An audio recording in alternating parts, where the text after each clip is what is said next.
Olá, pessoal. Estamos aqui no nosso segundo episódio do Papo de Engenharia. Eu, Renata Gomes, engenheira, junto aqui com o host do nosso podcast, que agora mudou, viu, gente? Quem estava acostumado a nos seguir no TheCast, agora o Papo de Engenharia, eu sou a host e ele é o co-host. Eu sou o co-host. Bem-vindo, meu amor. Muito obrigado, prazer estar aqui no Papo de Engenharia, ao lado da minha amada esposa, Renata Gomes, mais uma vez. E esse começo, a gente meio tenso, mas muito feliz e otimista. Esse podcast vai longe, viu, Nath? Esse podcast vai longe. Esse podcast a gente vai falar para todos os engenheiros, arquitetos, empreendedores, todos os curiosos nessa área, todos os envolvidos, os curiosos nessa área da arquitetura, da engenharia. A gente veio para somar e para agregar conhecimento para vocês que estão aqui nos escutando. E eu quero pedir para vocês para nos seguir. Ativa o sininho de notificações, encaminha esse conteúdo para os seus amigos, seus familiares, para alguém que possa ser contribuído, ser incluso nesse projeto. Incluso nesse projeto. Muito Exato. bom. Segue a gente lá no Instagram e também no YouTube. Papo de Engenharia Podcast. E o Papo de Engenharia de hoje vai ter o patrocínio da Renge Arquitetura e Engenharia e do Verde Vivo Paisagismo. Paisagismo. Logo, logo vocês vão conhecer melhor o trabalho da Renge Arquitetura e Engenharia. E a convidada de hoje, Natinha? Isso que eu ia falar. E hoje temos o prazer de estar aqui em São Paulo, minha gente, com uma pessoa que eu já conheci e tenho a honra de tê-la aqui conosco, uma engenheira, ela que é engenheira civil, especialista na área da patologia da construção. Ela também é uma sócia da empresa Assiste, que vocês vão conhecer um pouco sobre essa empresa. Ela também tem cursos na área de vistoria cautelar de vizinhança, a qual eu fui aluna dela. Boa, olha aí. Até eu tô querendo Seja bem-vinda, Elaine, aqui com a gente. Imagina, eu estou muito feliz. Primeiramente, quero agradecer o convite, né? Eu falo assim, a Renata é um presente, virou uma amiga, né? Nos conhecemos. Com certeza. E eu faço, assim, muito feliz de você estar aqui com o Papo de Engenharia Podcast. Então, primeiramente, muito obrigada por vocês estarem me convidando. Eu estou muito feliz de participar de um tema que eu sou apaixonada, né? Todo engenheiro tem que ser apaixonado pelo que faz, não é? Muito bom. Eu também estou muito feliz, Elaine. Bem-vinda, Elaine Araújo, ao Papo de Engenharia. E assim, eu não sou engenheiro, mas termino que acompanhando e vendo você, seguindo você nas redes sociais, seu Instagram, inclusive, muito bom. E os cursos, né, que você também ministra. Natinha, eu sempre estou lá na sala e ela está lá assistindo, Elaine Araújo, desde sempre e agora pessoalmente no Papo de Engenharia. Bem-vinda ao Papo de Engenharia. Muito obrigada. Eu gosto de falar assim, que a gente ensina, só que a gente tem que ser um eterno aprendiz, né? Boa. Eu acho isso muito importante falar disso, porque eu também continuo tirando cursos, não é porque a gente se formou, porque a gente se especializou, a gente tem que estar aprendendo constantemente, em qualquer área que a gente for, não é mesmo? É verdade, Elaine. Muito Isso é um bom. grande diferencial. Um grande diferencial, uma grande verdade. Isso é o que faz você ser uma profissional, né? Não só você, né? Como quem busca o conhecimento ser cada vez melhor. Com certeza. Né? E o tema de hoje? E hoje a gente resolveu falar sobre o empreendedorismo na engenharia, né? Elaine, que ela tem aí um espírito empreendedor. A gente quer te ouvir, Elaine. O que é o empreendedorismo na engenharia? Perfeito. Bom, primeiramente, gostaria de falar por que desse tema, né, tão importante. Boa. Eu, particularmente, gostei muito. Ai, que bom. É amplo, esse é rico. É rico. Muitas pessoas já me conhecem, né? Eu falo bastante sobre vistoria cautelar de vizinhança nas minhas redes, que é uma área dentro da engenharia diagnóstica, tá? Eu quero, antes de falar desse tema de empreendedorismo, falar o porquê. A área da engenharia diagnóstica, na verdade, nós somos médicas da construção. Falar para o nosso público entender melhor. Não quero falar muito técnico aqui, em alguns momentos, para todos os nossos ouvintes nos entender. Então, como médica da edificação, a gente tem que cuidar daquilo que foi construído ou antes de construir. Assim como um prédio, né? A gente sempre faz uma analogia do corpo humano, da pessoa, para uma edificação. Então, por que o empreendedorismo? Porque há 2 anos atrás, todos nós estávamos passando por um momento de virada, né? Tivemos toda essa questão do Covid e a pandemia. E olha só, o que aconteceu? Muitas empresas quebraram porque tiveram que ir para o digital, não conseguiram ir, e muitas pessoas tiveram que se reinventar. E aí eu acho que o empreendedorismo, no meu ponto de vista, eu vi que deu um boom. Por quê? Eu tenho que me virar. Qual que é a forma que eu vou me virar se eu não dependo de uma empresa? Eu vou empreender. E o empreendedorismo, para mim, não importa se você é engenheiro ou se você vende brigadeiro. Sim. O empreendedorismo é amplo, eu acho que por conta disso. Verdade. Se você faz o seu melhor e você dá um jeito de ir lá e vender, você está empreendendo. Então, não precisa você abrir uma empresa para você ser um empreendedor. O empreendedorismo é um estado de espírito, na minha opinião, tá? Muito bom, eu comungo com você. Então, assim, se você está ouvindo a gente, passou, às vezes, vender um brigadeiro para pagar uma faculdade, você é um empreendedor, sabe? Então, eu queria muito trazer essa analogia para mostrar para as pessoas o que, para mim, é empreendedorismo. É você fazer o que você pode da melhor forma possível. Ô, Elaine, então quer dizer que nós engenheiros, a gente entra numa faculdade e a gente sai de lá para executar obra, né? Então você pega esse gancho e leva que a gente é capaz de não só executar obras, como de empreender. Não é isso? Perfeitamente. Porque a gente não estuda na nossa graduação essa disciplina, né, de empreendedorismo. A gente é para estar ali no canteiro de obras, né, de 7 da manhã, né, para estar ali acompanhando a execução da obra, não é isso? Em tese, sim, mas a visão, né, total que a gente está trazendo aqui, desse universo da engenharia, trazendo essa visão de foi isso que eu quis dizer. No geral, que né? Está tirando essa mentalidade, né, e falando dessa outra linha de atuação, né, que a gente pode atuar. Perfeito. É que assim, a engenharia é muito visto, até hoje, se você fala, eu sou engenheira civil, você então constrói uma casa para mim? É assim. Você faz um projeto para mim? É exatamente isso. Você tá aqui, você pode comprovar. Mas ninguém fala, você é engenheiro? Então eu tô com um problema de infiltração na minha casa, você pode me ajudar? Entendi. As pessoas ainda não conhecem essa área nossa da engenharia diagnóstica, sabe? E é muito importante falar dela. Porque assim como a engenharia é muito ampla, é muito nichada.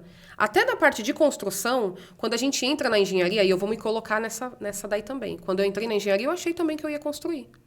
Eu nem conhecia essa área é recente. É recente. Tá?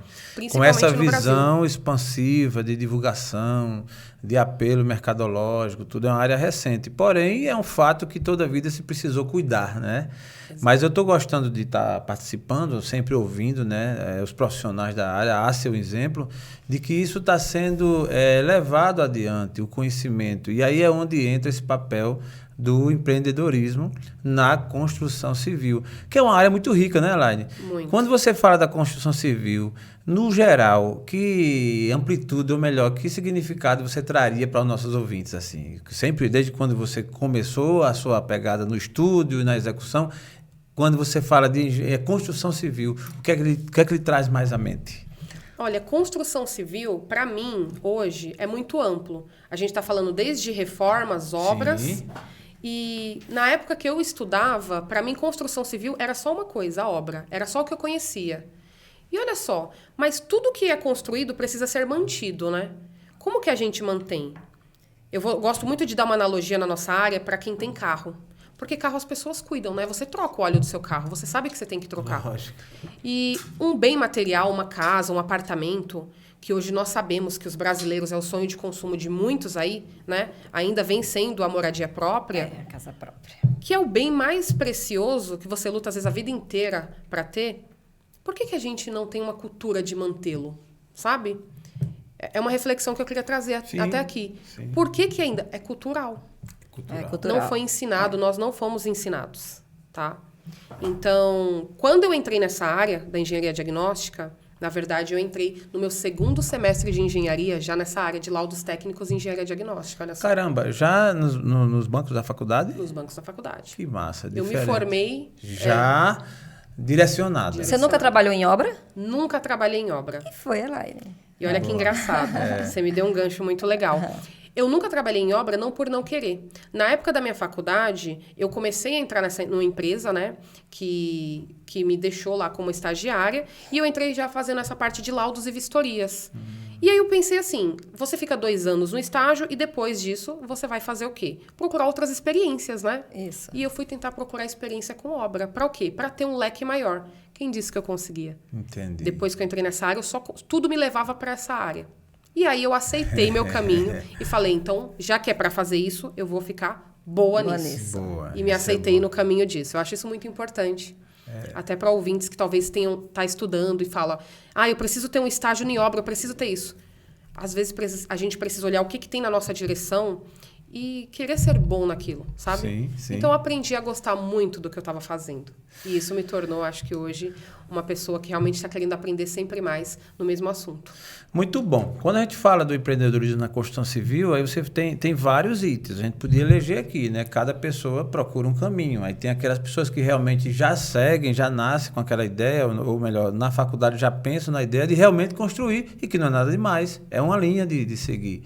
É de reformar, e várias outras. No seu caso, o destino, pelo que eu percebi, já lhe direcionou aí para essa parte aí da patologia da construção civil, essa parte da engenharia diagnóstica, que ela vem crescendo. Mas antes disso, Natinha, com a sua permissão, eu queria vamos conhecer um pouco da história da Elaine, né? Quem é Elaine? Para ela chegar até aqui hoje com a Assiste, que a gente quer conhecer, inclusive, esse seu trabalho Elaine, também. quando terminou o colégio, sempre já sabia o que queria, já decidiu de primeira fazer o vestibular de engenharia. Como foi, Elaine? Conta um pouco sobre isso. Olha, de forma alguma. Eu acho assim, quando eu terminei o 2º grau, eu sabia que eu queria estudar. Para falar disso, eu vou ter que voltar um pouquinho antes, Por tá? favor. Eu comecei a trabalhar com 17 anos e vou ter a honra de falar isso aqui a primeira vez, eu nunca comentei. Com 17 anos, eu comecei a trabalhar como caixa de supermercado, tá? Foi meu primeiro emprego registrado.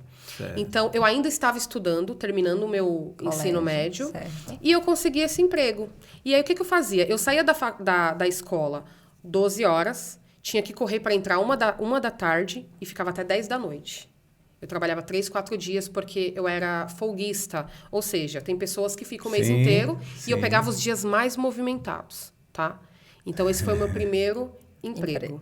De verdade, assim, de carteira assinada. E eu fiquei nele por 6 meses. Porque eu pedi para sair. Era muita pressão. E não só por isso. Eu sempre fui uma pessoa que eu busquei muito melhorar. E eu falava assim, peraí. Para eu ficar, na época, eu lembro até, acho que eu ganhava R$400. Nossa, não vou nem falar. Não façam as contas, por favor. Mas eu não tenho jeito, eu estou fazendo já. Mas eu preservo. Tá bom, eu tenho 32 anos, para facilitar então. Caramba, ela disse a idade verdadeira dela, rapaz. Não, gente, Ele ainda tem dá, costume né? de dizer, não confie numa mulher que diz a sua verdadeira idade. O que é que você diz disso, Elaine? Confia sim, vai. Eu sou uma pessoa vou mais quebrar esse direta. paradigma, Mas eu estou gostando de ouvir. É um sinal muito bom seu de alguém comprometida, de também querer estar sempre evoluindo, crescendo. E esse início, geralmente, nos trabalhos tipo esse, ele, pelo contrário do que alguém pode pensar, para mim gera muita honra, né? É uma base, porque você estava ali, provou, e aí começa a pensar em coisas melhores e avança, como foi o seu caso. Com certeza. Aí você passou 6 meses como caixa. Nessa ocasião, eu já pensava em ser engenheira? Não passava pela minha cabeça. Olha só que interessante. E eu acho que assim, todo mundo que sai da escola, pelo menos eu sabia que eu não queria ser médica, tá? Isso eu sabia. Porque eu pensava. Sempre as pessoas falam, né, algumas coisas. Eu não gosto de hospital, então eu sabia que eu não queria. Pronto. E eu Por acho eliminação, que médica a já gente não vai era. por eliminação. Advogada. Advogada também nunca me passou pela minha cabeça, tá? Então, o que eu pensava? Eu não sabia ainda, estava confusa. Talvez eu quisesse ser artista, não sei se você tá naquela época de, né, jovem. Você ainda não sabe muito bem o que você quer. E começa aquela pressão. Só que o que eu sabia, isso eu vou falar muito abertamente, é que eu gostaria de evoluir na minha vida financeira. Boa. Sinceramente falando aqui pra vocês. Sim. Eu acho que falar de dinheiro é importante. E eu falei, eu quero ter dinheiro, eu quero evoluir na minha vida. E eu ainda não sei o que eu vou fazer, mas eu sei que eu quero fazer alguma coisa que eu consiga ter sucesso financeiro, tá? Muito então, bom. acho isso muito importante comentar. Lógico. E não adianta demagogia dizer, não, porque o dinheiro, não, lógico, você não pode viver em função dele. Sim. Mas ele viabiliza muita coisa e nessa fase, principalmente, né? Começando a vida e aí? Exatamente. Sair das dependências. Eu queria ter 18 anos, queria comprar meu carro. Lógico. Então, eu sabia que eu ia ter que trabalhar para ter isso daí. Então, eu sempre coloquei o quê? Se eu quiser alguma coisa, eu vou depender muito de mim. Então, eu vou para cima, sabe? Então, e aí começou, tá? E eu sabia que ali, como caixa de supermercado, não tinha muita evolução. E com 17 anos, talvez eu fui um pouco precoce, mas eu sabia que eu não tinha medo de trabalhar, já com 17 anos. Uhum. E só para vocês saberem, em São Paulo, lá no centro, nessa época, tinha direto pessoas fazendo entrevista para telemarketing, era um boom nessa época, tá? E o que eu falei? Eu sei que se eu sair daqui, eu consigo um emprego. É só ir lá no centro, porque tem entrevista direto. E olha só o que eu fiz. Eu falei o seguinte, olha, mãe, eu vou lá porque eu vou fazer algumas entrevistas. Como eu não fiz nenhuma, eu quero ter experiência para conseguir fazer entrevista. Então, eu fazia de 5 a 6 entrevistas por dia lá no centro de São Paulo. Caramba. Eita. Por pouco ela não virou entrevistadora. Exatamente. E aí, só hoje eu descobri que lá atrás, quando eu tinha 17 para 18 anos, já tinha 18 anos quando eu tinha acabado... Eu terminei 6 meses, terminei a escola, terminei o ensino médio, que foi o tempo que eu fiquei como caixa. Sim. E eu fui lá tentar outro emprego. Eu gostava muito... muito importante. Nesse meio tempo, com 15, 16 anos, eu tirei 2 anos de curso de informática, tá? Porque meu pai falou, o que você quer fazer? Inglês ou informática? Sempre gostei de computador. Aí eu falei, não, eu quero fazer informática. E aí, isso era um diferencial para a época, para quem não sabia mexer. Sim. Então, fiz 2 anos, um curso, e isso me abriu portas. É verdade. Novamente, a primeira coisa, o conhecimento, né? É verdade. A gente já começa aí. É importante dar esse gancho aqui. E aí, eu comecei a fazer entrevistas, e eu sabia que eu não queria trabalhar com telemarketing. Interessante, né? Eu fiz 2 anos de informática, eu quero alguma coisa nessa área. Não sabia o que também. E aí, todas as entrevistas que eu ia, me puxavam para vendas. Só que a primeira crença limitante que na época eu tinha, eu não quero ser vendedora. Isso, Eu não incrível. quero ser vendedora. Gente, crença limitante é algo muito sério. E quando a pessoa fica presa a ela, meio que trava, né? Não é isso, Elaine? E aí você percebeu isso e você... Aí essa história de vendedora, a gente vai querer ouvir, porque assim, termina que você hoje é engenheira, atua numa área muito propensa, muito que tende a crescer, mas que termina tendo uma necessidade de vender, porque a gente está sempre se vendendo, né? E essa crença limitante, o que aconteceu? Eu fiquei com ela por muitos anos. Certo. Por que eu fiquei com ela? Porque como eu fazia muitas entrevistas, eu falei assim, olha, uma hora vai sair alguma coisa que eu quero. Então, eu vou dar um exemplo para vocês.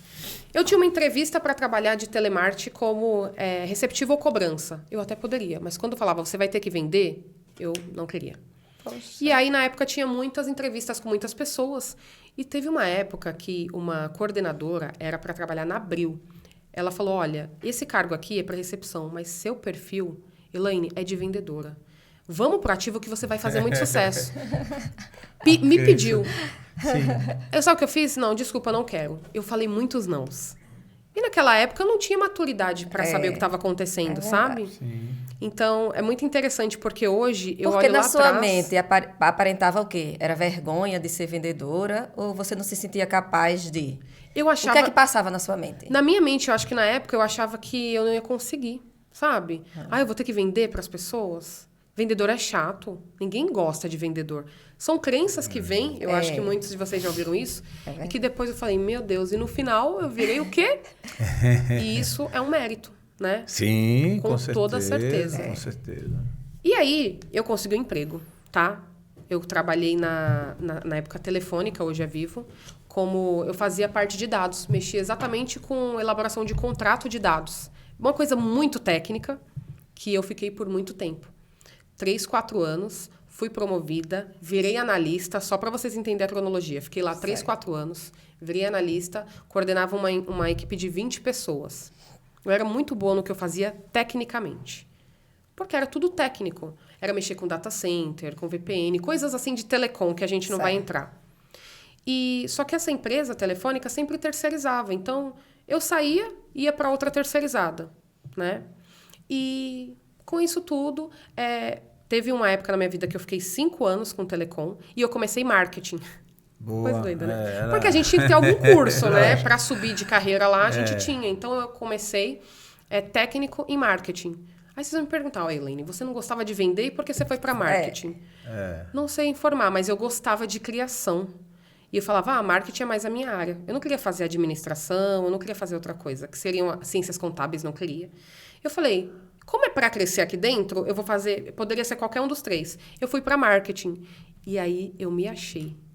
Boa. Me achei porque a gente tinha que sair para vender na faculdade, assim, para a gente criar as coisas. E aí eu falei, que interessante. Só que isso já tinha passado 5 anos, né? Então, eu já estava mais madura.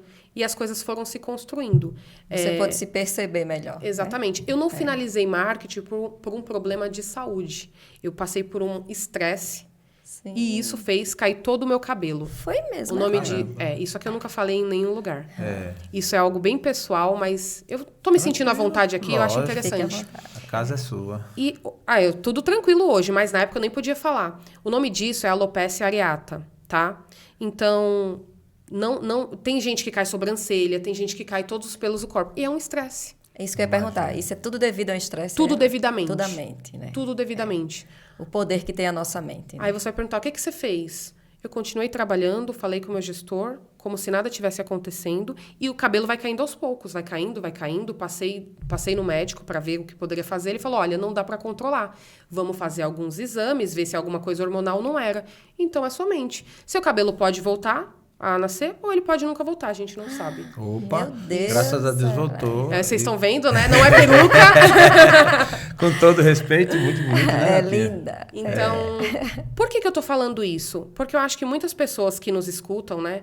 Você tá aqui abrindo Papo de Engenharia Podcast, mas antes de mais nada, nós estamos falando para pessoas, né? É verdade. Isso, E eu gosto muito importante de... demais. Eu gosto muito de trazer me sentir à vontade, talvez essa palavra vai fazer sentido para alguém, os ouvintes que vai nos ouvir. E o que eu fiz? Eu sou uma pessoa muito resiliente. Eu me considero resiliente pela minha trajetória. E aí, como aconteceu tudo isso, a empresa estava passando por um processo de demissão e recontratação em uma outra empresa. E eu, né, me considerava, meu gestor me considerava uma das principais pilares, e eu tinha emprego garantido. Só que eu tinha saído de uma empresa, fui mandada embora e eu consegui pegar toda a minha rescisão. E eu fui direto promovida, ganhando o dobro do meu salário.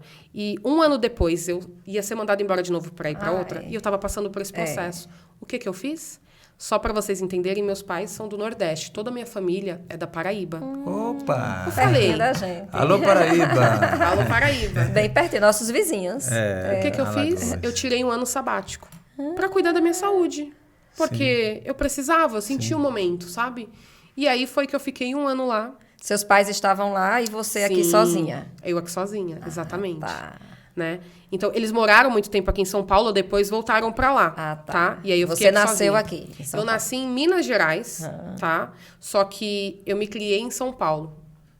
Entendi. Elaine Araújo é interestadual. Eu sou. E agora profissionalmente internacional. Porque ela nasceu, é família de paraibano, aí nasceu... Depois migrei. É uma mineira misturada com paraibano, com paulista. Que massa. Ô, Elaine, fala sobre esse ano sabático. Olha, esse ano sabático foi muito importante para mim, porque eu fiquei mais perto da minha mãe, né? Da minha avó, dos meus avós, que todo mundo é de lá. E eu tirei exatamente para me cuidar. Eu até cheguei a trabalhar lá com marketing, vocês acreditam? Porque depois de 6 meses, né, que acabou o seguro, na época eu tinha seguro, eu fui para lá e acabei me cuidando. Aí eu tirei para me cuidar, sabe? Ficar mais perto da minha mãe, ficar mais perto da minha família. Foi um momento que eu tirei para mim, como pessoa. E aí vocês me perguntaram, você já sabia o que você queria? Eu falo, eu tinha 5 anos na área de telecom. Quando tudo isso aconteceu na minha vida, eu comecei a pensar muito, e nesse ano sabático eu falei, o que eu vou fazer? Eu não era formada em marketing, porque faltando 6 meses para terminar, meu cabelo caiu. Então eu tinha que escolher, ou eu fazia um tratamento, e eu não tinha o psicológico mais para fazer faculdade, trabalhar, então eu saí, entendeu? Por isso eu acabei não me formando. Gerou uma certa frustração na época, e hoje eu falei, não, peraí, foi a melhor coisa que aconteceu. Porque o conhecimento ninguém tira da gente, não é mesmo? Lógico. Então, esse ano sabático eu comecei a pensar, o que eu vou fazer? Eu sabia que eu queria voltar para São Paulo. Porque por mais que gosto da minha família, por mais que a cidade lá tem 120 mil habitantes, eu não me via lá. Eu sempre morei em São Paulo, então eu tenho eu sou acelerada. Eu sabia que eu ia voltar para lá e eu sabia que eu queria estudar. Isso eu sabia. Porque eu só ia crescer se eu tivesse estudo. Isso daí, assim, não tenho o que fazer. Eu não sou herdeira, então eu vou ter que buscar... Bem-vinda. Então vocês sabem do que eu tô falando. Então a gente vai buscar. Certeza. E aí nisso vinha na cabeça, medicina eu não quero, não dá para pagar, não gostaria, engenharia. Opa, chegou o momento aí. Chegou o momento. Chegou o momento. Seja bem-vinda. A melhor profissão do mundo. A melhor profissão. Administrador, mas tudo bem, eu vou respeitar. Eu sou a minoria, né? 2-1 aqui. É verdade, a gente tá, assim, maior número, eu acho, hoje aqui, Não é? né? Então, Mas se eu lhe disser que eu sou administradora também. eu digo que faz tudo a ver. Tudo a ver. Somos 2-2, então. E a Elaine também, ela é da área de marketing, ela tem toda a Então experiência. somos 3 administradores. Eu administro hoje uma Pois empresa é. e sem Boa. administração nada Acho que funciona, você- gente. Opa, ainda Só bem. que a gente, Opa, me as aliviou. mulheres são a maioria e aqui nós somos a maioria, porque nós somos administradoras e engenheiras. E alguém é só administrador. Tá bom, me dei por vencido, obrigado. Essa foi ótima. Foi ótimo, foi. Essa foi... Então, aí você Pelo menos decidiu... alguma coisa, né, amor? Opa! Você decidiu entrar na engenharia. E aí começou a fazer o curso já aqui em São Paulo. Aqui em São Paulo. Eu vim para cá, me inscrevi, fiz ProUni, né? Na época tinha ProUni. Sim. E fiz eu esqueci agora, Enem. Eu fiz Enem na Paraíba para conseguir nota para São Paulo. E aí eu consegui 50% de bolsa chegando aqui. Coisa boa. Olha só. E na época, tava um boom a engenharia. É importante falar para vocês. Lembra que eu falei lá atrás? Pô, eu sabia que eu queria alguma coisa que me desse retorno financeiro. A engenharia, eu comecei a verificar, fazer pesquisa na internet. Eu tava pagando um salário excelente para estagiário de engenharia, porque o mercado tava aquecido. Tá. Então, a Elaine falou, é aqui que eu quero. Então, gente, muito importante, eu quero dar um insight aqui para quem tá nos ouvindo. Você me permite? Com certeza. Se você não sabe o que você quer fazer, faça algo e depois no caminho você descobre. Porque as pessoas ficam muito apegadas a mas eu não gosto disso, eu não gosto daquilo. A gente nunca vai saber o que a gente gosta até a gente fazer. Até tentar. Até tentar. É verdade. Porque se eu falasse, eu vou fazer engenharia, legal, construção. E eu não fiz nada de obra. E aí? É verdade. Aí eu ia me frustrar, ia terminar a faculdade e acabou? Não. Então é muito importante a gente curtir esse processo, Boa. tá? E aí foi... Porque vai tendo as confirmações. Exatamente, exatamente. Eu acho que assim, oportunidade é um cavalo que passa correndo sem sela. Ou você pula e vai, ou você perde a chance. É verdade. Eu posso dizer que eu aproveitei todas as oportunidades que a vida me deu. Muito bom. Com Muito todos boa os colocação. desafios. É. Tá? E isso é muito importante porque tem tanta gente, Elaine, que tem muitas oportunidades e desperdiça, né? Oportunidade desde o início da vida, os pais às vezes bancam tudo, pagam tudo e as pessoas desperdiçam. Outros têm oportunidades no emprego, no trabalho, em algo tão bom, às vezes numa área que tão promissora e desperdiça. E o seu exemplo está aí, eu acho que a sua fala é extremamente pertinente. Aproveite as oportunidades que a vida lhe trouxer. Da melhor maneira. Exatamente. E essa colocação que você fez, né? Mesmo em dúvida, vá fazendo. Porque as confirmações vão chegando. Quando eu fiz a engenharia, foi a minha segunda graduação, e gerou alguma dúvida, né? No primeiro período, no segundo período, e aí já foi vindo eu persisti, já foi vindo as confirmações, né? Já foi aparecendo estágio, já foi aparecendo oportunidades na empresa. E assim, todas as oportunidades que apareceram, eu peguei. Mesmo eu ainda não estando total... Porque a gente sempre acha que a gente não está preparada, não é? Nós, seres humanos, somos tentados a achar que a gente não está preparado. Mas toda a oportunidade que apareceu, eu peguei. Me preparei, me capacitei, tive a humildade, né? Que não adianta. Uma das coisas, Elaine, que é bom a gente falar... É como tem muita gente, não só na nossa profissão, né, que tem um nariz empinado e ele acha que sabe de tudo, né? E assim, acho que a gente não chega a lugar nenhum. Então, as oportunidades foram chegando, eu tive a humildade para reconhecer, mas eu fui atrás. Tá? Abraçou, né? Eu abracei, mas eu corri atrás para me capacitar e aí sim, a gente foi crescendo até chegar aqui hoje. Então, isso que você falou é importante. Se aparecer as oportunidades, mesmo que você não esteja preparado naquele momento, pega, abraça. Se apareceu, é porque é para ser seu. Abraça e se capacita, que dá certo. Não é verdade? Perfeito. Muito bom. Aí, sobre a engenharia, a Elaine, nesse momento, decidiu, foi fazer o curso. No caminho, já fazendo o curso, você se achou... Na engenharia diagnóstica. Muito bom. Então, é dela que você vai falar um pouco aqui pra gente, né? Essa incrível coisa de empreender na engenharia diagnóstica. É incrível como a quantidade de engenheiros estão buscando a engenharia diagnóstica, não é, Elaine? Exatamente. O que é que está levando a isso? O que é que está levando a isso aos engenheiros entrar nessa área da engenharia diagnóstica? Eu tenho uma percepção muito pessoal. O que está levando? Eu acho que a internet ela ganhou uma força gigantesca nos últimos 2 anos, muitas pessoas vindo, e a necessidade da gente estar na internet se divulgando, né? Porque se a gente falar de empreendedorismo, a gente tem que falar de se mostrar, dar cara a tapa, né? Pegando a analogia que você falou, que a gente tem que aproveitar as oportunidades, a pandemia gerou uma oportunidade, no meu ponto de vista. Se a gente se apegar que as oportunidades delas não vão vir numa caixinha de presente. Olha, tá aqui, ó, perfeito, é só pegar.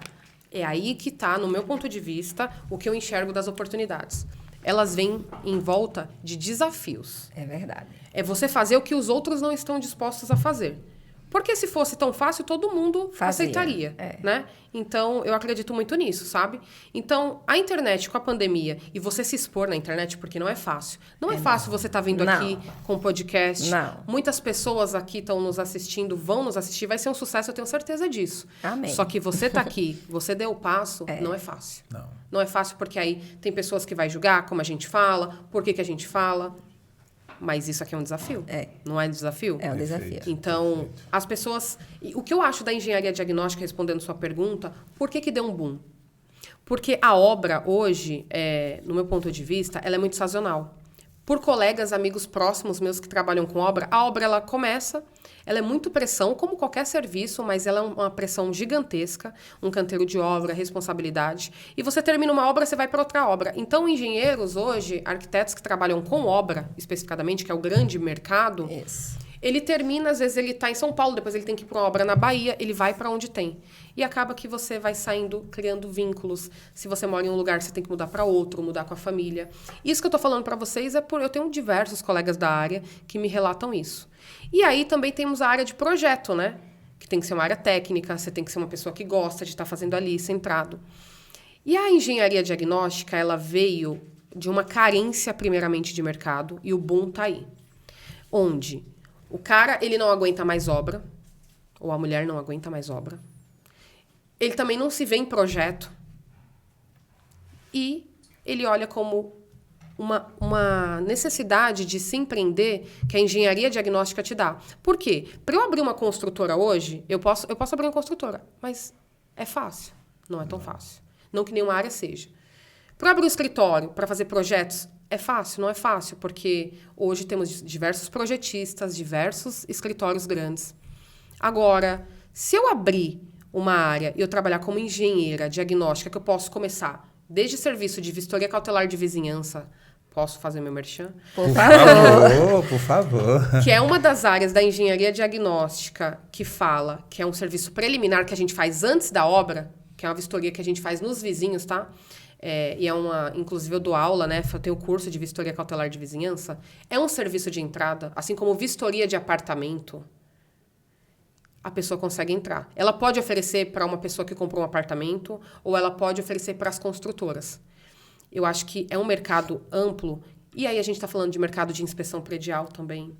Então, é um leque muito grande. Eu acho que o boom da engenharia diagnóstica veio dessa possibilidade. A pessoa não aguenta mais obra, ela não quer mais viajar, ela quer se estabilizar com a família dela. E ela fala, eu trabalho 12, 14, 16 horas.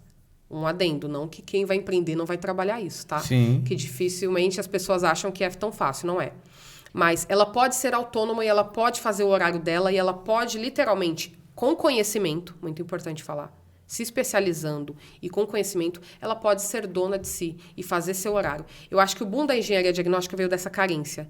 Eu não aguento mais essa vida, e isso é relato de amigos próximos, e eu posso conseguir empreender nessa área.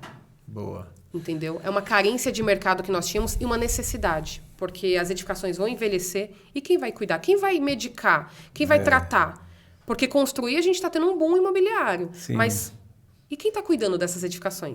E as construções que já foram construídas, né? Estão ficando há velhas. um tempo atrás que já estão ficando velhas, né? Quem vai cuidar? Eu fiquei curioso, Elaine, vou fazer inclusive uma pergunta a você e fazendo um adendo também essa sua observação. Acho que tem tudo a ver, a pandemia empurrou a gente, é uma área que permite esse estilo de trabalho, mas uma coisa também muito interessante é esse vago, essa vacância, né? Esse gap que existe e que ele sempre existiu, mas estava meio que adormecido.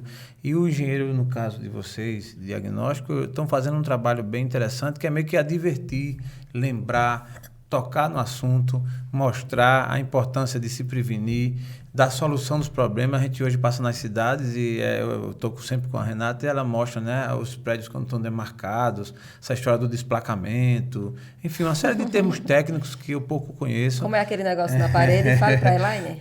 Eu ignorantemente na área, eu terminei dizendo a ela que eu vi um prédio ali com uma trincadura. Ela disse, mas não tem trincadura. Eu disse, mas como é que não tem? Eu vi e tal. Eu vou te defender. Deve ser um misto de trinca com rachadura. Será que ele quis dizer? Eu acho que é isso, acho que foi isso aí. Então tá aqui a Elaine para nos ensinar. Mas você falou de uma palavra que eu acho que é uma coisa que cai dentro desse empreendedorismo da construção, que é a vistoria cautelar de vizinhança, que Natinha tanto fala. Tema bem eu queria que você relevante. Conceituasse para o nosso ouvinte que de repente nunca ouviu o que é isso, né? Vistoria cautelar de vizinhança. O que é isso, Elaine? Perfeito. Bom, vamos lá. Vistoria cautelar de vizinhança, inclusive, é um dos carros-chefes da Assist Engenharia, né? Porque eu trabalhei desde 2014 com obras de vistoria em massa, tá? Então, vou dar um exemplo para vocês, claro. Vai construir um metrô aqui em São Paulo, tá? Vou falar metrô porque é uma obra de grande porte, só para vocês entenderem. De peso. Então, quando constrói metrô, muitos talvez não conheçam, mas tem uma máquina que se chama tatuzão, por exemplo, quando é enterrada, onde ela passa fazendo um túnel por debaixo de toda uma via para construir o metrô. Isso é uma obra de grande porte, uma obra de infraestrutura, tá? Imagina passar uma obra desse porte com um maquinário pesado. Você acha que não pode abalar as casas? Com certeza. Entendeu? Com certeza. Isso acontece. E o que é a vistoria cautelar de vizinhança? A vistoria cautelar de vizinhança é o que nós fazemos nos imóveis próximos a qualquer obra, não só do metrô. Se você vai construir uma casa e tem outra casa do lado, nós fazemos a vistoria cautelar no vizinho. Por quê? Para garantir e fazer uma constatação do estado atual do imóvel, ou seja, fotografar antes de iniciar a obra, para mostrar como aquele imóvel estava antes. E para que serve isso? Serve para garantir que, quando começar a obra, se tiver qualquer problema, ambas as partes estejam resguardadas. Sejam por uma trincadura que vai surgir, brincadeiras à parte, que é o mais comum, que é trincas que vão surgir no imóvel por conta de que você vai movimentar terreno, é comum. Seja para evitar que esse vizinho vá reclamar de um problema já pré-existentes. E aí eu entro no quesito geral. Eu faço laudos para construtoras, né? É o nosso nicho principal. Só que esse laudo ele é um laudo imparcial, tá? Porque eu vou analisar a casa como ela está. Eu vou fotografar como ela está. Se ela tem a fissura, se ela tem a infiltração, eu vou fotografar ela do jeito que ela está. E eu vou laudar isso. Eu vou emitir uma RT, né? Que é uma anotação de responsabilidade técnica para engenheiros. E eu vou lá colocar meu parecer técnico falando, essa casa tem trinca, tem rachadura.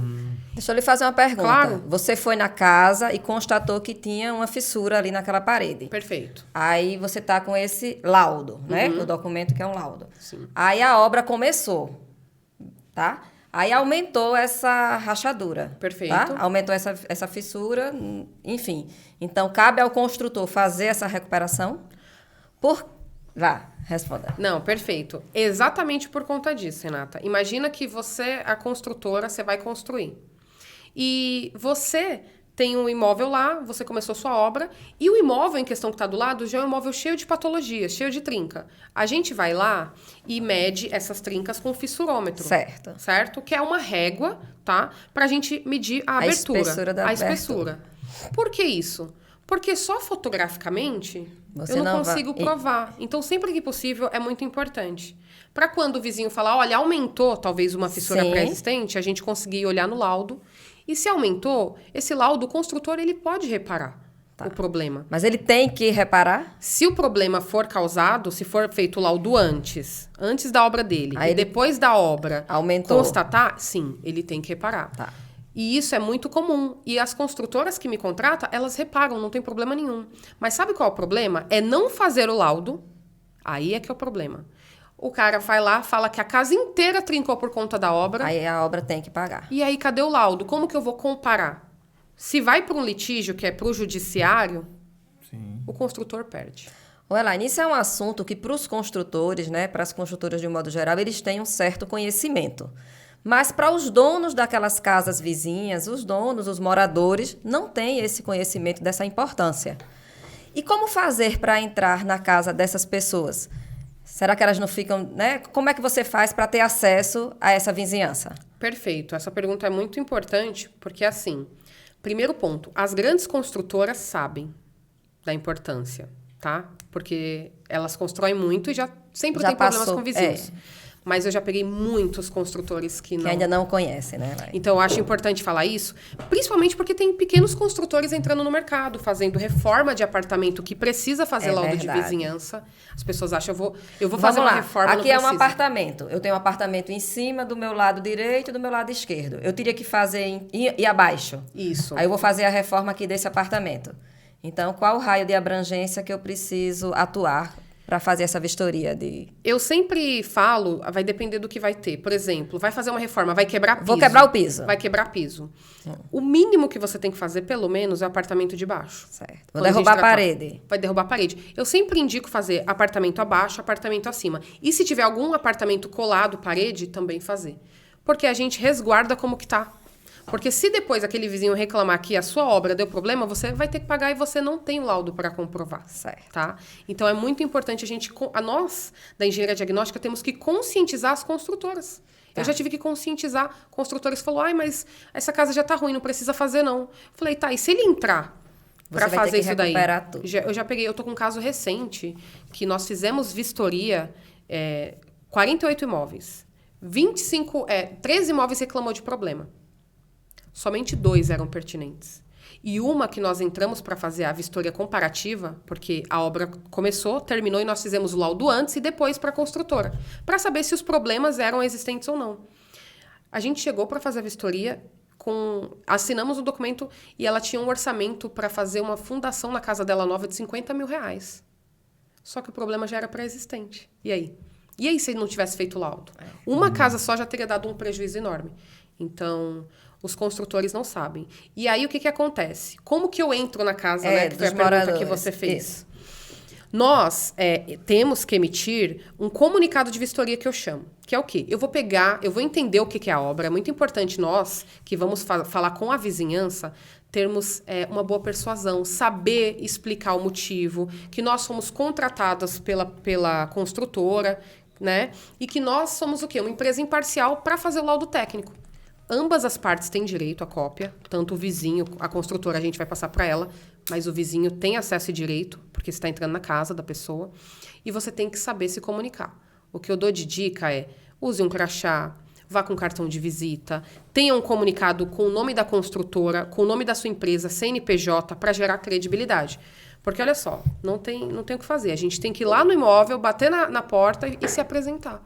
Então, você tem que, no mínimo, confiar na pessoa que está falando com você. Entende? Isso eu falo no meu curso, Renato. Até a forma de você se apresentar é a mais importante na vistoria cautelar. Porque não adianta você me contratar como construtora para fazer o laudo e eu não conseguir liberar a vistoria. Porque a pessoa não confiou em mim. Então, olha só o risco que tem. E é de responsabilidade do engenheiro diagnóstico ir atrás desses clientes para fazer essa liberação. Sim. Quando a construtora te contrata, é você que vai em toda a vizinhança e faz essa abordagem. Na Assiste é sempre assim. A gente faz toda a liberação. Tá. Ele só tem a preocupação de nos contratar. E passar os dados da obra e eu entender o que é a obra. Porque aí você vai falar com o vizinho e vai falar, mas vai ser o que aqui? Certo. Então, eu sempre verifico com o meu contratante o que eu posso e o que eu não posso falar da obra, porque às vezes é uma obra que... Olha, você pode falar que é uma loja, mas não pode falar qual loja é ainda. Tá. Então, você entendeu até onde é sigiloso e o vizinho vai querer saber, mas vai fazer barulho, mas vai fazer isso. Então, nós, como profissionais, não temos que entender só da parte técnica. Nós temos que entender do geral. As pessoas, elas têm curiosidades. E nessa hora que a gente não fala técnico, Renata, a gente fala pro leigo, né? Isso. O que é a vistoria cautelar? Sim. Eu vou falar que a gente vai fotografar o seu imóvel, que é importante. Então, toda essa abordagem tem que ser bem detalhada, sabe? Muito bom seu esclarecimento. E eu ia fazendo aqui uma pergunta, me coloca assim, no sentido dessa abordagem, do ponto de vista da legalidade, né? Das prerrogativas legais. Porque tu imagina que tem gente de todo tipo no mundo. Com certeza. As pessoas estão em casa, a moradia, o lar da pessoa é o seu palácio ali. As pessoas têm, às vezes, um certo ciúme, um certo cuidado. Sim. E, legalmente falando, existem as prerrogativas para que, de fato, ele abra a porta? Óbvio, tem toda essa abordagem bem feita, a credibilidade gerada, a forma como se fala, uma linguagem mais acessível, todo esse amparo aí técnico para que o engenheiro se dê bem, alcance o resultado. Mas prerrogativas legais existem? Existem. E isso aqui é muito importante. Eu vou dar um exemplo, assim, de algo bem... Vamos supor que a gente está num bairro que é só casas. Tá. E aí vai entrar um prédio. A construtora comprou, sei lá, 10 casas, o plano diretor permitiu que acontece que em São Paulo muda o plano diretor, está verticalizando. E nós temos um monte de casinhas com 50 anos, tudo térrea, e a construtora pegou, sei lá, 10 casas ali no terreno e vai subir. Aí vai ter subsolo, então vai ter uma movimentação enorme do terreno. A chance dessas casas sofrerem recalque, para quem não sabe o que é recalque, né? Boa. É quando... Eu gosto sempre de falar. Imagina só, a gente tem um terreno parado, tudo casa vertical, e a gente tira todas aquelas casas. A terra estava lá, tranquila, sem nada mexer. Então, você começou a fazer a fundação, você começou a mexer na terra. Então, o terreno começa a ficar instável. O recalque é quando um dos lados movimenta, e a casa, ela vai trincar. Um dos sinais do recalque, tá? Então, movimentou o terreno, tudo que está acima dele se movimenta, porque é como a gente está aqui nessa mesa. Sim. Se tivesse uma vibração no chão, a mesa sente. A mesma coisa são as casas. Então, olha só. Você vai ter uma construção de grande porte, perto de uma casa, que esse é um caso extremo. E aí, a construtora vai contratar gente para fazer vistoria nos imóveis ao entorno. E aí, o entorno pode ser 20, pode ser 30, pode ser 50 metros. Isso é muito difundido na nossa área. Por quê? De quem é a responsabilidade de verificar o raio? A responsabilidade é do calculista de fundação da obra. Porque ele que analisou o terreno, né? Isso é um assunto que eu acho que quem faz vistoria cautelar de vizinhança me pergunta muito. Boa. Porque eu vou estar fazendo a vistoria, só que eu não tive acesso a saber a fundação, qual tipo de fundação, qual o impacto daquela fundação, qual é o solo da região. Então, quem está fazendo a construção sabe disso. Então, o calculista, eu sempre pergunto para o meu contratante, o calculista determinou o raio de influência? O que seria isso? Qual a possibilidade, até onde que vai dar problema nas casas, que pode acontecer? Às vezes é 20 metros, 30 metros. Certo. Seria o caso de um prédio de 10 andares, o raio ser de um tamanho, e um prédio de 30 andares ser outro tamanho? Não. Não. Vai ser o tipo da fundação. Depende da né? fundação. Depende da fundação, tá certo. Mas essa sua analogia está correta, porque um de 30 andares, a fundação provavelmente vai ser mais profunda. E quanto mais profundo, a gente chama de bulbo de tensão. Boa. Imagina que tem a fundação entrando, tem vários tipos de fundação, e a gente não enxerga, mas a terra está se movimentando. A gente chama isso de bulbo de tensão. É onde, depois, abaixo da terra, ela vai se movimentar. E abaixo da terra nós temos casas com fundação rasa e um prédio com a fundação profunda. Essa terra vai para onde? Ela vai se movimentando e aí é que a gente tem o raio. Por isso que a gente precisa do calculista de fundações. Boa. Isso é bem técnico, né? Mas, respondendo a sua pergunta referente, se nós temos prerrogativas legais, nós temos um caso de metrô, por exemplo, que é uma obra de infraestrutura, é uma obra de melhoria pública, por exemplo. Sim. E aí contratou a gente para fazer onde tem, vamos supor, 10 metros de onde vai passar o tatuzão. Imagina 10 metros, já aconteceu, já trabalhei com projetos assim, de grande número. Onde vai passar todo o tatuzão, 10 metros tem as casas. Às vezes 100, 200, 1000 casas. Eita. Pra gente vistoriar. Então, imagina Será só. que tem experiência? Eu tenho uns casos bem legais. E nós temos muito raios de imóveis. É muito certo que aquilo vai trincar. A construtora, ela fez o levantamento, ela fala, essas casas vão trincar, a gente vai pagar. Só que a gente precisa do laudo. Sim. Porque senão, todo mundo vai falar que a casa inteira estava com problema e aí a gente não tem como. E aí que entra a prerrogativa legal. Nessa hora, o engenheiro chegou lá para entrar e vai entrar. É assim, ele vai, né, no sentido de ter essa cobertura legal. Mas eles ainda podem não deixar você entrar. Pode, porque a casa é sua e a gente não é obrigado. Não é obrigado a entrar. Só que olha só, aí é que tá a virada para quem talvez está ouvindo também e tem uma obra próxima e não quer deixar entrar. Da importância de deixar. Porque vamos supor, você pode falar, não quero entrar. A maioria das pessoas hoje estão bem conscientizadas, mas ela pode falar, não vai entrar na minha casa. Se a gente julgar que é um imóvel importante, onde a obra vai passar um ponto importante e ela tem muita chance de dar problema, pode ser acionado judicialmente através de um tabelião para estar entrando. Como forma de que, olha, eu quero assegurar o vizinho, mas eu preciso entrar. Tá. Não como forma de você é obrigado a deixar entrar, mas como forma de falar, a minha obra ela é uma obra de grande porte.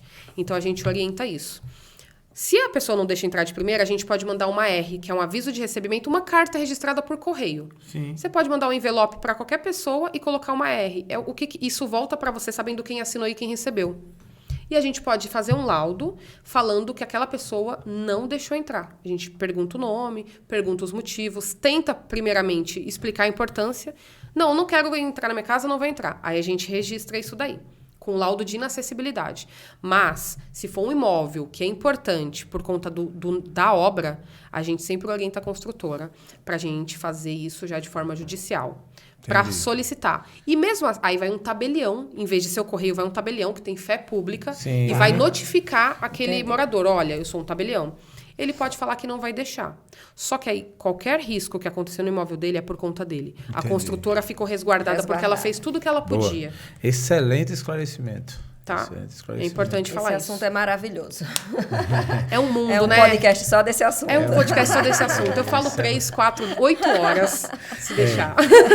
Estamos aqui no Papo de Engenharia com Renata Gomes. Esse episódio tem um patrocínio de Renge Arquitetura e Engenharia e de Verde Vivo Paisagismo. Estamos hoje com a convidada Elaine Araújo, que tem também nos seus trabalhos, no pacote dos seus trabalhos, além de aula, você também ministra cursos pelo digital. Me fala um pouco como foi a sua entrada no digital. Aí tá bom, você está na engenharia diagnóstica, mas decidiu também estar presente no digital. A importância disso e o porquê disso. Perfeito. Bom, eu trabalhava numa empresa de laudos técnicos por um tempo. Eu fundei a Assist em 2019, eu e minha sócia. Faz 3 anos, tá? Boa. Foi dia 12/2 de 2019. Opa! Foi quando foi fundada. Só que quando a gente fundou, a gente ainda trabalhava noutra empresa. Então, olha só, aqui é a primeira sacada. A gente já sabia que a gente queria empreender, né? Sim. Porque a gente queria desafios, a gente já conhecia a área, eu já tinha muita experiência trabalhando com obras de grande porte. E eu, já mais nova, eu queria realmente ter equipe. Eu já visualizava alto as coisas, né? E eu falei, eu só posso ter tudo isso se eu abrir a minha empresa. Então, nós abrimos e aprendemos Eu aprendi a parte de marketing e vendas, porque uma empresa não funciona sem isso. Essa parte da empreendedorismo é isso. Minha sócia aprendeu a parte de contabilidade. Porque eu acho que a maioria dos empreendedores tem na veia esse sangue de marketing e vendas, né? Tem. E é muito importante. É importante. Você não empreende se você não sabe vender. De forma alguma. Rodou e a Elaine Araújo terminou com venda, mas uma venda diferenciada, uma venda focada, construtiva, né? E que lhe dá prazer também, né? Dentro de um raio, de uma gama de conhecimentos que você foi adquirindo, tanto na parte teórica, na faculdade, como na parte prática, pela experiência vivida. Perfeito. Então, dia 12/2 foi um dia marcante. De 2019. 19, que você abriu a Assist, e aí você já estava ali com, tipo assim, ensaiando o passo para fazer sua carreira solo. Sim. Não é isso? Sim. E aí, por que Assist? Eu estou interessado em saber esse momento, né? Por que Assist e o que a Assist faz? Tá bom, perfeito. Primeiramente, se vocês me permitem, eu queria dar um brinde para vocês, né? Como forma de carinho e agradecimento. Né? E para as pessoas entenderem, Assist é importante, obrigada. Porque para quem ouvir... Para quem ouvir... Tá aqui quem gosta de mimo. Olha, vamos fazer uma pose aqui para a câmera, né? Agora, se vocês puderem abrir, o melhor tá dentro. Tá, mas com certeza, não tenho a menor dúvida. E por que isso? Opa. Porque a gente está falando de engenharia, esse é o fissurômetro que eu comentei, a régua. Isso, olha aí, ó. Você que não tem trincadura, porque essa palavra não existe, essa palavra é minha, viu, gente? Aí você tem... porque tem a trinca e não tem trincadura. A linguagem de Jael, eu acho que a trincadura seria essa Paguei nesse meio termo, né? concordo. Coisa linda. Na minha linguagem, muito bom, gostei, o nome muito sugestivo, Assiste, eu acho que tem a ver com assistência, mas tudo bem. Aí ele terminou com a minha surpresa, eu Eita, acho, hein? Meu Deus aí, ó, do céu. Então, mas deu certo no final, então o marketing foi bem feito. Eita, me perdoe, porque você naquela hora tomaram a minha charada, então... Aí tem uma surpresa. Rapaz, Eita, quanto mimo. Não, peraí, a xícara já é sensacional, linda. Assiste Engenharia e Consultoria, Engenharia, qualidade, tecnologia e manifestação patológica. Não, amor. Mais engenharia, mais qualidade, mais tecnologia, consequentemente, menos manifestação patológica. Caramba. Entenda a linguagem? Esses cabas rapidinho é assim, né? Eu posso, viu, gente? Eita, parabéns. Rapaz, olha pra aqui. Elaine, tudo muito lindo, tudo de muito bom gosto. Com muito carinho. Muito carinho. Ai, amo essas coisas. Muito bom, eu essa amei daí mais é ainda. Famosa. Esse aqui eu vejo no Instagram. Gostei. Alguém tomando... Eu gostei aqui do cartão, mas eu gostei mais. Eu acho que esse daí eu sabia que ia te agradar mais, tá? Não vou negar. É usual, né? Tá. Eita. Vou levar pra Maceió, bem guardada, pra no aeroporto não quererem tomar, meu. Vai despachar na mala. Não, vou despachar na mala. Já deixa na chave do carro. carro, igual eu faço, pra usar em qualquer momento, tá? Caramba. Perfeito. Esse é o segredo, Esse aqui sabe? é meu, viu? Tá bom, Tá. por enquanto, deixa eu Sabe? pegar. Elaine, muito obrigado, parabéns. Imagina. A sua marca ficou muito bem desenhada, muito bom, muito boa, apresentável. Parabéns mesmo. E ela acompanha todo esse seu conteúdo, essa sua fala, esse seu conhecimento, que é o que há de melhor. E aqui é uma tradução, né? É uma tradução. O que Muito assiste, bom. né? Sim, E por que assiste? é a minha pergunta. Isso. Eu vou fazer aqui. Eu só não vou inaugurar ela aqui porque eu não lavei ainda, mas senão eu já ia inaugurar aqui usando. Mas na no próxima. próximo, a gente... Está convidada para Maceió, né, Natinha? Isso, gravar um episódio em Maceió. Exatamente, no nosso estúdio Com lá da certeza será um Destravo prazer. Produções. Será um prazer imenso estar lá. Muito bom. Por que assiste?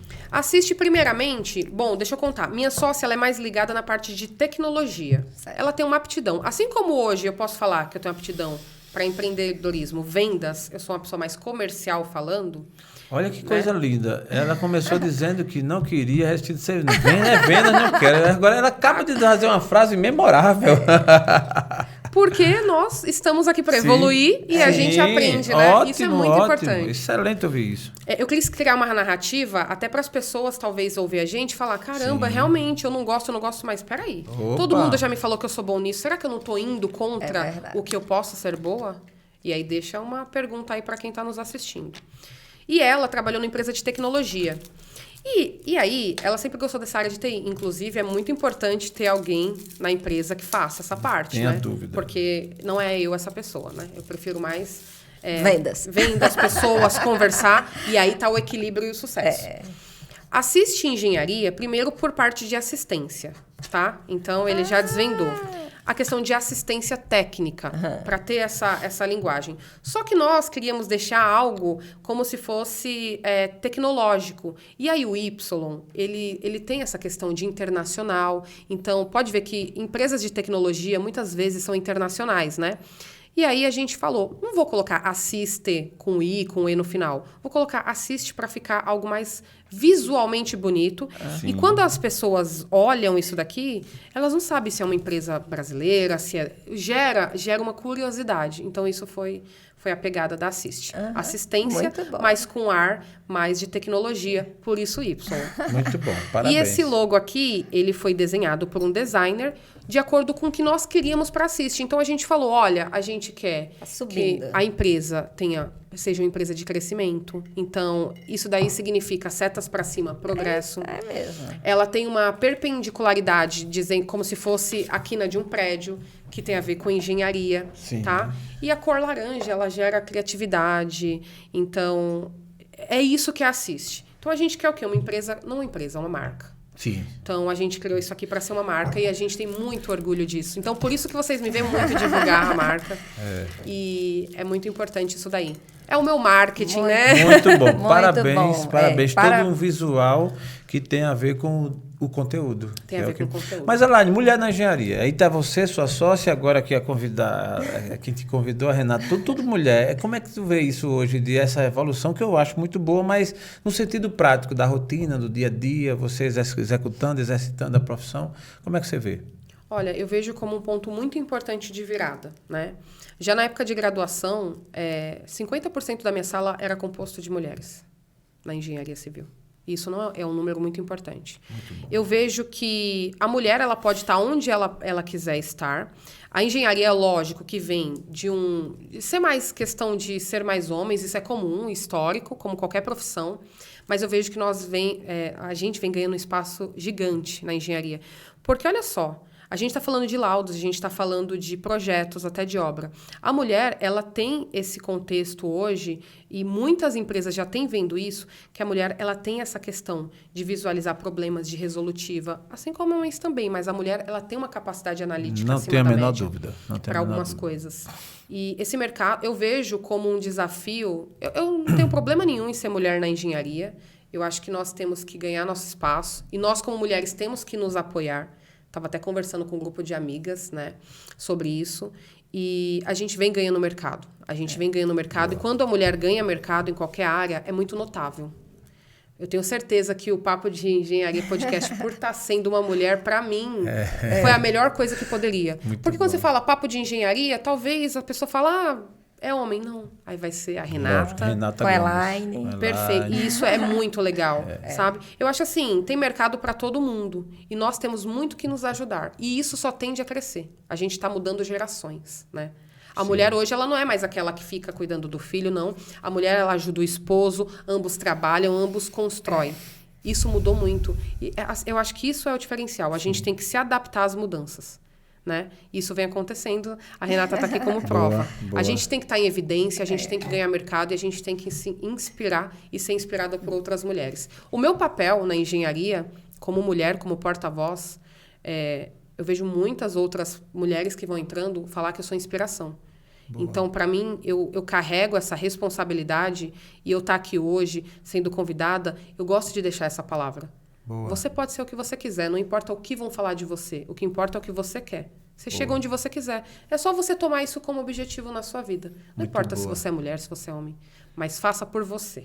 Muito bom. Muito bom. Fazendo uso das suas palavras, eu concordo plenamente. Estou feliz também. Estou aqui como participante e sou entusiasta desse projeto realmente, mas eu me sinto muito à vontade e feliz em ver as mulheres ascendendo e principalmente numa área que historicamente tem sido sempre homem. E quando a Natinha decidiu realizar o sonho dela, que era desde a primeira faculdade, eu dei total apoio e ainda hoje apoio e vejo com muitos bons olhos.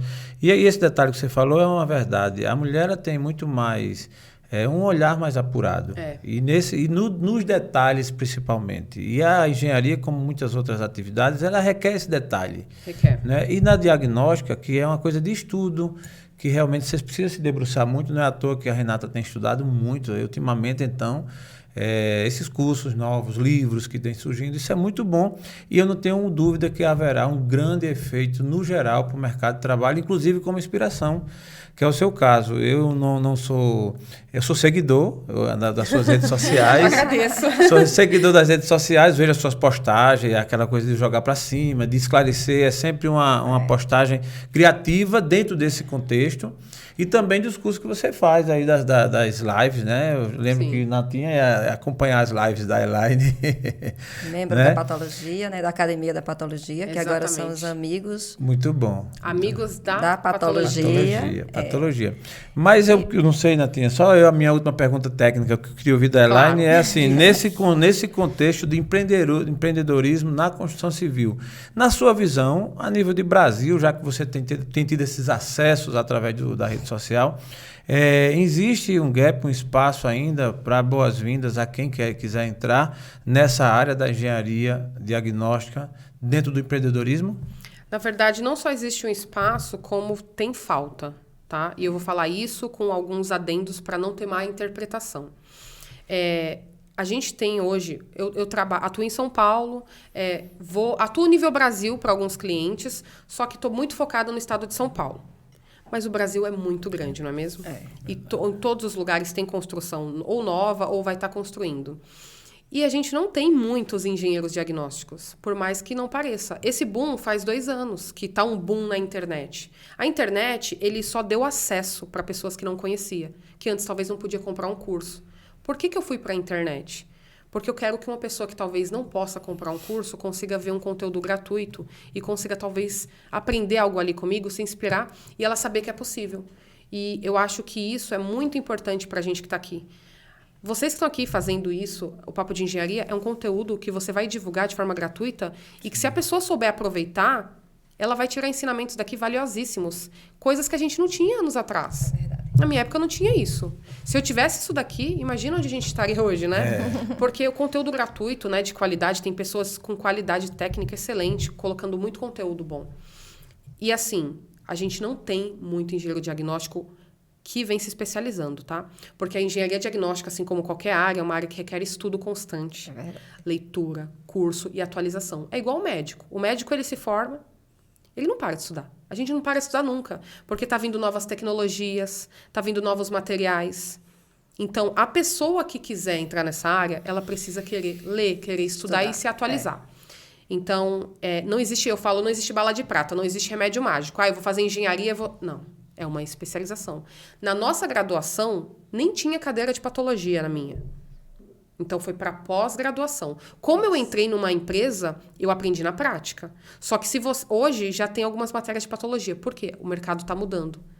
Porque a gente está fazendo uma revolução na internet também, de pessoas que divulgam conteúdo, falando da importância da gente cuidar do que está sendo construído, para cuidar do que antes de ser construído dos vizinhos, daquelas casas que são até mais velhas ou recentes, e no pós, depois disso, como assistência técnica, quando constrói um prédio, para saber qual a melhor forma que eu vou manter aquilo construído, para que aquilo consiga atingir uma vida útil lá na frente. Se eu não souber cuidar, o leigo que está lá, ele não sabe como cuidar. Então, a gente entra fazendo isso como um apoio da sociedade no geral, que vai comprar imóvel, do síndico que vai administrar um prédio, que ele tem dever, né, civil e criminal de cuidar daquilo.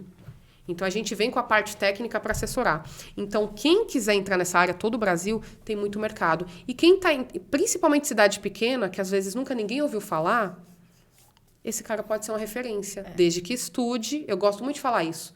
Porque parece que é fácil, não é? É muito estudo, é muita cada dedicação. situação que a gente veja, por mais que se assemelhe a algo anterior, mas não pode ter sido causado pela mesma situação, né, Elaine? Exato. Por exemplo, você enxerga uma fissura aqui, aí você identifica a causa daquela fissura.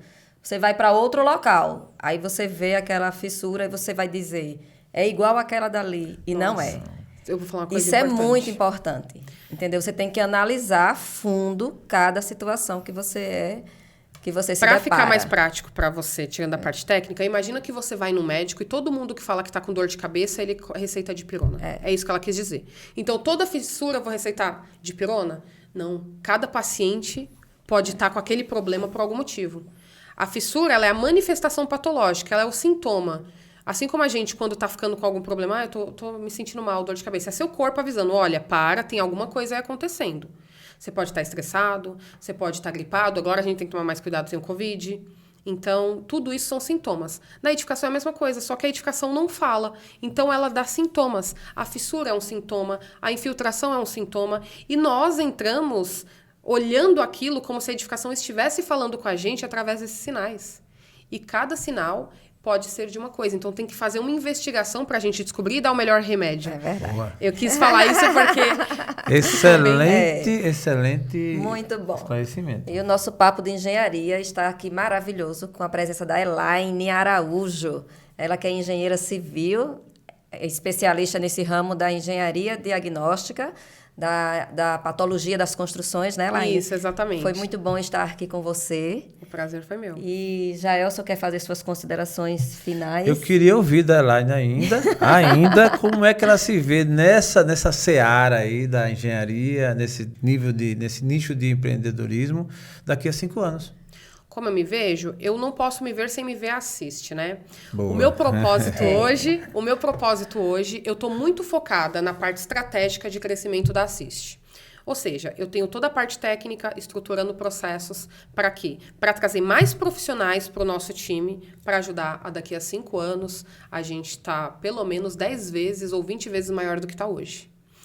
Eu vejo que a gente vai não estar só na área da engenharia diagnóstica, na verdade, a gente quer expandir. Tá? Hoje eu estou muito focada em São Paulo, mas a gente quer expandir para Rio de Janeiro, Belo Horizonte. A gente já tem Maceió aí com uma parceira muito forte, viu, gente? A Renata ali em Maceió, ela é uma pessoa assim de extrema credibilidade para estar fazendo serviços. Inclusive, muito importante falar, que é uma parceira Assiste, tá? Então, eu gosto de falar isso porque, pelo seu comprometimento, por tudo que a gente já conversou, eu gosto de estar do lado de pessoas realmente que vão somar comigo. Com certeza. Então, a Renata é essa pessoa, eu tenho certeza disso. Conte com a gente. E eu vejo com muita expansão e a gente está muito maior, sabe? O céu é o limite, eu não tenho ponto. Só direção. Elaine é uma pessoa que tem medo? Medo? Sim, como todas as pessoas, a gente tem medo sim. Mas o meu maior medo hoje é sair desse mundo e não ter vivido, sabe? Como assim, Elaine? Eu acho que assim, a vida tem muito que dar pra gente, sabe? Eu tenho medo de ficar parada, sabe? Eu tenho medo de não progredir. Porque se a gente não progride, a gente tá estagnado, sabe? Então, eu acho que o medo, na verdade, seria isso. De não viver a vida do jeito que ela é. De não estar fazendo o que eu gosto. Então, eu posso dizer que hoje, na área que eu estou realizada. Estou bem com a minha família. Então, eu acho que a gente tem que cuidar dos nossos pilares principais. O único medo é sair dessa vida sem ter feito alguma história, sabe? Eu quero deixar algum legado aqui. Muito bom. Uma mulher de fé? Eu sou uma mulher de fé. De fé, graças a Deus, Jesus me sustenta. Amém. Sempre está comigo. Amém. E sem a minha fé, eu não teria passado pelo desafio que eu comentei no início. Foi ele que me sustentou. Muito bom. Porque sem ele, eu acho que eu Ter não teria trazido conseguido. de volta esses cabelos. Qual é o maior desafio que você enxerga hoje nessa sua área, nessa sua profissão? O maior desafio são pessoas. O maior desafio é a nova geração. Porque, apesar de eu não ser sou uma pessoa jovem ainda, Sim. né? As pessoas que estão vindo dessa geração mais nova me preocupa pela questão de achar que a gente tem muito conhecimento disseminado, mas as pessoas estão carentes de estudo. Elas acham que qualquer coisa é vídeo de TikTok, nada contra, é legal se distrair. Mas a gente precisa que as pessoas, elas queiram ter uma profissão. Nem todo mundo vai ganhar dinheiro só fazendo dancinha, nada Boa. contra com quem faz, tá? Mas a gente precisa de pessoas com foco. Com mais conteúdo. Com mais conteúdo, qualidade técnica. Porque senão, o que vai ser da gente quando tiver mais velho? Minha preocupação são as pessoas dessa geração não se conscientizar que o conhecimento disposto ali, ele precisa ser usado. Que vocês que estão gerando conteúdo, precisa de novas gerações que assistam e entendam que a gente não está fazendo isso à toa. Então, meu medo são as pessoas, os jovens nessa geração, não querer mais estudar, não querer ler livro. Porque o que vai ser da nossa geração quando tiver mais velho? Porque a gente depende dos mais novos. Sim. Então, eu tento conscientizar. Cada vez que eu vejo um jovem, tudo bem se você quer ser jogador de futebol, tudo bem. A estatística, ela mostra que ela não é favorável. Corra atrás dos seus sonhos, mas estude em contrapartida. Se der certo, ótimo. Se não, você tem umas opções aqui. Eu acho muito importante deixar esse recado para os jovens, sabe? Muito bom. Eu estou muito feliz, Elaine, com a sua participação aqui no Papo de Engenharia da Renata. Eu também, muito a sua feliz. fala, você conecta, tem uma leveza, é muito centrada e assim, você não está aqui por acaso, não tenho dúvida que assiste e vai longe. Né? E nesse ida longe, chegando também até a Maceió. Né? Muito agradecido, né, Natinha, Com pela sua certeza. presença, por aceitar o convite. gente já tinha- Tempo dedicado seu a isso aqui é muito bom. Se a gente já tinha uma admiração por você, esse podcast de hoje aumentou ainda mais nossa admiração, Elaine. Eu já lhe conhecia Parabéns. virtualmente, nessa coisa da tecnologia, né? Mas eu digo, vou conhecer ela pessoalmente dessa vez. E ontem lá no curso, quando eu vi, disse, agora chegou a hora. Muito bom, e a sua presença aqui foi maravilhosa. E eu não tenho dúvida que vai surtir um grande efeito aos ouvintes do Papo de Engenharia. Muito Elaine, obrigado. Pode fazer suas considerações finais. Sim. E fique à vontade para falar aqui agora. Tá. Isso. Primeiramente, né, a honra é toda minha. Eu acredito no projeto, tá? Eu acho muito importante. Eu aceito o convite porque tem a ver com o meu propósito, né? Eu tenho certeza que quem está criando conteúdo é para servir. E Jesus serviu, né? A gente serve as pessoas. Eu falo que tudo são pessoas. A gente vende para pessoas. Sem pessoas nada existe. Então, eu gosto de pessoas. É complexo esse assunto. Então, eu gostaria de deixar uma palavra final para quem está nos ouvindo, que é o seguinte: pare de olhar somente o palco do outro. Olhe o bastidor. Eu quis trazer aqui para vocês o meu bastidor um pouquinho. Sim. Porque às vezes a pessoa vê lá nas redes sociais, está tudo bonito, nossa, ela tem empresa. Pô, eu comecei como caixa de supermercado, pessoal. Você pode também. Eu acho que essa é a inspiração. Todo mundo pode, basta querer. Só que respeite seu processo. Não queira já sair abrindo uma empresa e ter cliente. Não, eu tive um processo. Eu comecei com 0 clientes na Assist. Eu tive que bater de porta em porta, eu tive que me apresentar. Eu tive que aprender a vender. Eu tive que aprender, gente. E tá tudo bem. Só que a gente está num mundo de muitas pessoas ansiosas, porque a gente vê tanta coisa na internet e a gente quer estar lá. Eu vou dar outra sugestão também. Quando você for conhecer uma pessoa que você admira, procure saber o que tem no bastidor dela.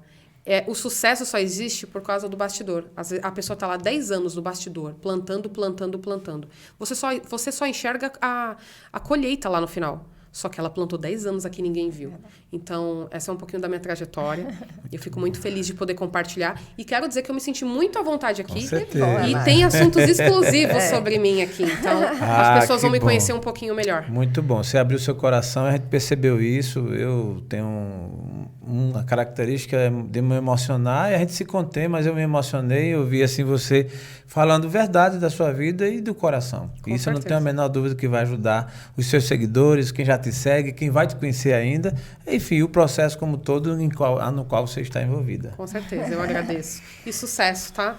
Que o Papo de Engenharia sirva de direção para muitas e muitas pessoas que vão compartilhar de histórias, de inspiração, não só como técnicas, mas como vida. Verdade. Obrigada, Sucesso Elaine. pra você. Muito obrigada, Elaine. E você, Jaelson Gomes? Eu me dou satisfeito, estou muito feliz e agradecido em estar aqui ao seu lado, da minha amada esposa Renata Gomes, com esse projeto que estamos na largada. A Elaine chega numa boa hora, ela está aqui na fundação. Largamos agora com esse projeto Papo de Engenharia e estou muito feliz e eu não tenho dúvida que vamos longe. Renata, inclusive, cada vez mais evoluindo nessa pegada da engenharia, que é uma coisa que eu admiro, não entendo, mas admiro e sou um apoiador. Apoio o trabalho de vocês, apoio o trabalho das mulheres que vem crescendo. Isso é importantíssimo para o nosso país, para o nosso globo, para o mundo, e continuem firmes e fortes. Muito obrigado e até a próxima de minha parte. E eu quero agradecer a todos que estão nos escutando até agora. Agradecer a Elaine, que deixou o seu trabalho, né, deixou seus afazeres para estar aqui conosco. Muito obrigada, Elaine, de coração. Agradecer aqui ao meu esposo, Jaelson, meu marido, meu amor, que está aqui me apoiando, que está sempre ao meu lado, me apoiando aqui. Sem ele, isso aqui não existia. E obrigada a todos. Obrigado, Fábio, que está ali, Mateuzinho. Nosso amigo Fábio, apoiador dos nossos projetos aqui em São Paulo. O bastidor que Os faz bastidores, tudo isso também ser possível. Isso, backstage funciona legal. Que faz isso acontecer. E falar aqui dos patrocinadores Carrenge Arquitetura e Engenharia e Verde Vivo Paisagismo. Até a próxima. Muito obrigado. Tchau.